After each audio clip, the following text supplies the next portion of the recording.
प्रभु यीशु मसीह के मधुर और मीठे नाम में आज दिनांक 28 नवंबर दिन शुक्रवार को आप सब श्रोताओं का हम हार्दिक स्वागत करते हैं।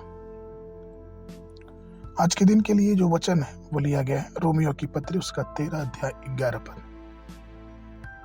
और समय को पहचान कर ऐसा ही करो, इसलिए कि अब तुम्हारे लिए नींद से जाग उठने की घड़ी आ पहुंची, क्योंकि जिस समय हमने विश्वास किया था उस समय के विचार से अब हमारा उद्धार निकट है। प्रियो, आज का विषय है उठने का समय। दुनिया के हिसाब से नींद जरूरी है। परमेश्वर अपने प्रियजनों को आराम की नींद देता है और यह सचमुच में एक आशीष है, लेकिन आत्मा की नींद हमारे लिए खतरनाक हो सकती है। समय से अनजान रहना, लापरवाह रहना, ये बहुत ही खतरनाक चीजें हैं, क्योंकि जब हम आत्मिक रूप से नींद में पड़े रहेंगे तो हमारे जीवन के लिए ये बहुत ही दुखदाई होगा। नूह के समय में इंसानियत जब भ्रष्टाचार और अधर्म से परमेश्वर से दूर हो गई और तब परमेश्वर ने इस धरती पे सिर्फ एक इंसान को ढूंढा, वो था नूह। लेकिन उस महाक्लेश से बचने के बाद भी नूह भी यही किया कि वो दाखमधु पी के मतवाला हुआ। उत्पत्ति 9 अध्याय के 21 पद में आपको ये घटना मिलेगी। और तब ये प्रश्न उठता है कि हे नूह, तुम दाखमधु के नशे में क्यों हो गए? तुम नशे से कब जगोगे? तुमने अपने बदन पे जो रूहानी कपड़ा था उसे क्यों हटा दिया? तुमने अपने परिवार की रक्षा क्यों की और तुमने अपने वंशजों के लिए श्राप का कारण क्यों बने?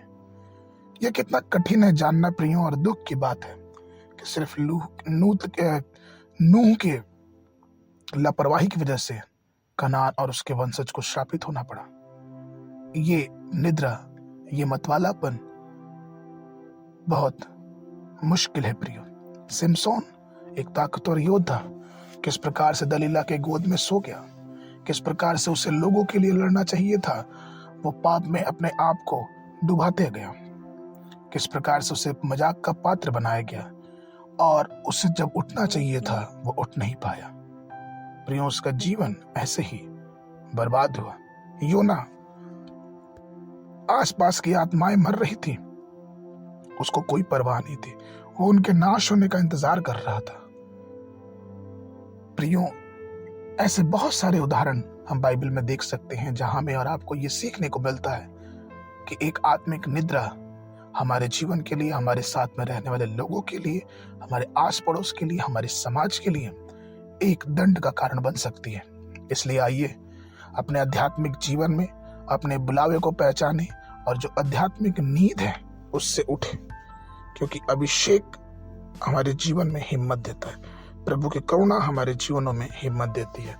इसलिए आइए परमेश्वर से जुड़े रहें और प्रभु के साथ बने रहें। आगे के वर्णन के लिए यशायाह नबी की पुस्तक उसका 60 अध्याय 2 पद। देख, पृथ्वी पर तो अंधियारा और राज के लोगों पर घोर अंधकार छाया हुआ है, परंतु तेरे ऊपर यहोवा उदय होगा और उसका तेज तुझ पर प्रकट होगा। बाइबल अध्ययन के लिए सुबह के समय यह हिजकील की पुस्तक उसका 33 और 34 अध्याय, शाम के समय पहला पत्रस उसका 5 अध्याय। परमेश्वर आप सबको आशीष दें।